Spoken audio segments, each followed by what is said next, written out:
ধরবো কেউ ছাড়। এখানে তো বিশাল চক্র, ইনশাআল্লাহ আমার মনে হয় আমরা খুব তাড়াতাড়ি এটা একটা সমাধানের পথে যাবো ইনশাআল্লাহ। ক্ষতি তো যা হবার হয়েই গেছে, কিন্তু এটা ক্ষতির পিছনে তো একা খালি শ্রমিকরা না, এখানে তো মধ্যস্বত্বভোগীরাই এখানে ইনভলভমেন্ট।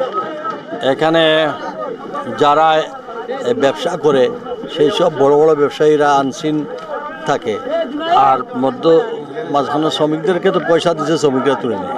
তো এখানে রেলওয়ের একটা ছিল, বাংকার ছিল। আসলে ব্রিটিশ পিরিয়ডে এখান থেকে রেলওয়ের যে রেল লাইনের উপর পাথরগুলো দিত, এখান থেকে কংক্রিট ভাঙিয়ে তারা ওইখানে ছাতক পাঠাইতো, তারপরে রেল করে সারা দেশে। আমি অবশ্য কথা বলবো রেলওয়ের কর্তৃপক্ষের সঙ্গে, এটার পর তাদের কোনো পরিকল্পনা আছে কি না থাকলে এটাকে এইভাবে অরক্ষিত রাখা যাবে না, এটাকে আমরা একটা সুরক্ষা নিয়ে আসবো ইনশাল্লাহ। এখনও সুন্দরভাবে সব কিছু করতে পারলে ইনশাল্লাহ আমরা একটা সাকসেসফুল পর্যায়ে যেতে পারবো ইনশাল্লাহ, আল্লাহর উপর ভরসা। দেখি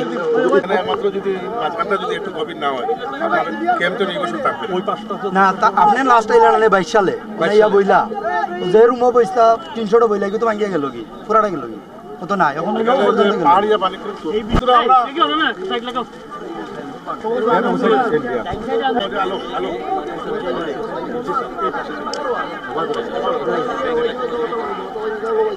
দিয়েছেন টাইম দিয়ে